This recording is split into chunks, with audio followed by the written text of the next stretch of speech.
Pebbles, it's Wayne, and we're here again with another RockN review. Before we jump into the review, I just want to give a big, huge shout out to the subscriber who sent this new clapboard after Rakesh mashed up the old one. And you see it's actually a fully functioning clapboard. So thank you, subscriber, who will yet remain unnamed. Alright, let's get into the review. KINGSMAN The Golden Circle, in addition to sounding like an orgy hosted by R. Kelly, is a sequel to a movie nobody expected would be as good as it turned out being. I'm of course talking about KINGSMAN The Secret Service. Matthew Vaughn returns to direct with Taron Egerton, Colin Firth, and Mark Strong making return appearances as Eggsy, Harry, and Merlin respectively. And newcomers Channing, I'm in this movie for 5 minutes, Tatum, Hallie, she still have a career after Kidnap, Barry. Oh shit, I didn't recognize that was Jeff Bridges without facial hair, Julian. More fire, no! And is that just Justin Timberlake with a mustache, as other people in the film? So, if you've seen any trailers at all, you probably know what's going down. Julianne Moore is new villain Poppy Adams, who goes the smart villain route and gets rid of Kingsman first so she can carry out her evil plan.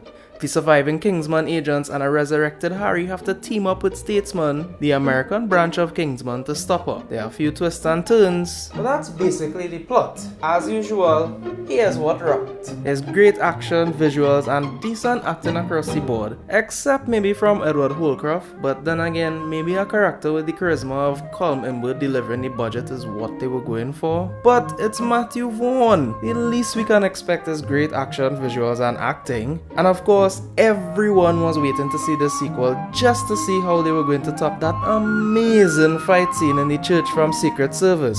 Well, we're still waiting. But while there are several scenes clearly meant to be this film's version of the church fight, it's not even close to being as epic. There's a sweet selection of music to go with those awesome action scenes and a decent balance between humor and drama.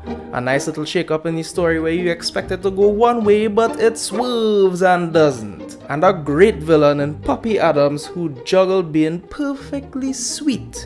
My name is Poppy Adams. With being evil incarnate.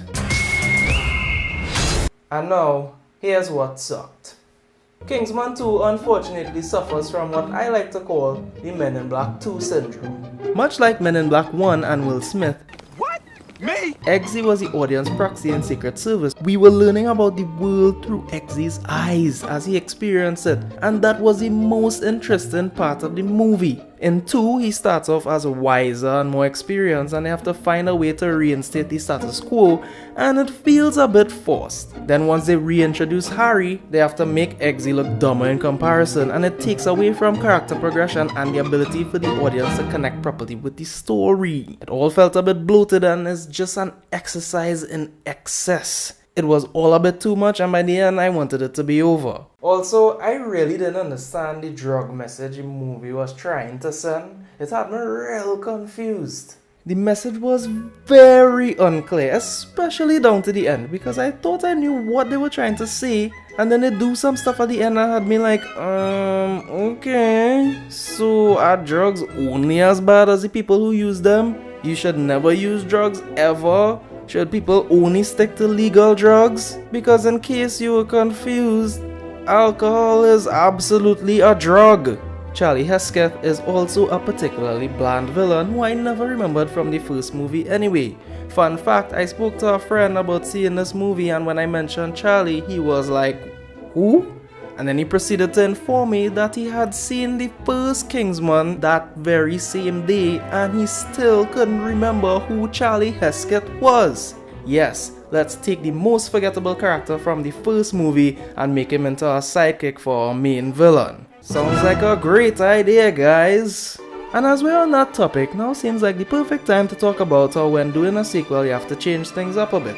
You know, you can't make things too much the same. You know how Secret Service had Sam Jackson as the villain, but he wasn't quite what you were expecting from a villain because he was unassuming and non-threatening until he did something totally horrendous and made us realize he was actually pretty terrifying and he had a badass henchwoman with a gimmicky limb attachment?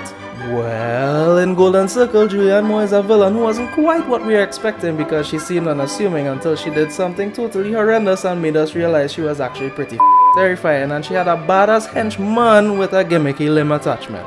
You see, different, because now it's a woman and her henchman is a man, compared to where the main villain is a man, and you get it. You got it. In the end, Kingsman has the honor of being the best sequel to a Matthew Vaughn film, and no, I am not counting Days of Future Past because that was a sequel to both The Last Stand and First Class, so it doesn't count. But that's probably because this is the first sequel to a Matthew Vaughn film that he actually returned to direct. While Kingsman The Secret Service was both an homage to and a brilliant satire of the spy movie genre, this ain't that kind of movie, bruv.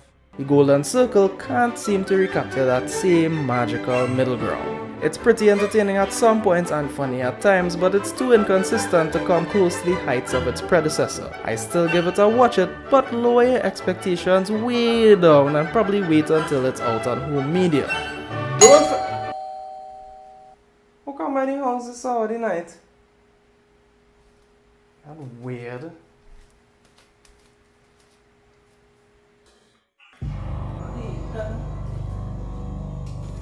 Review me? I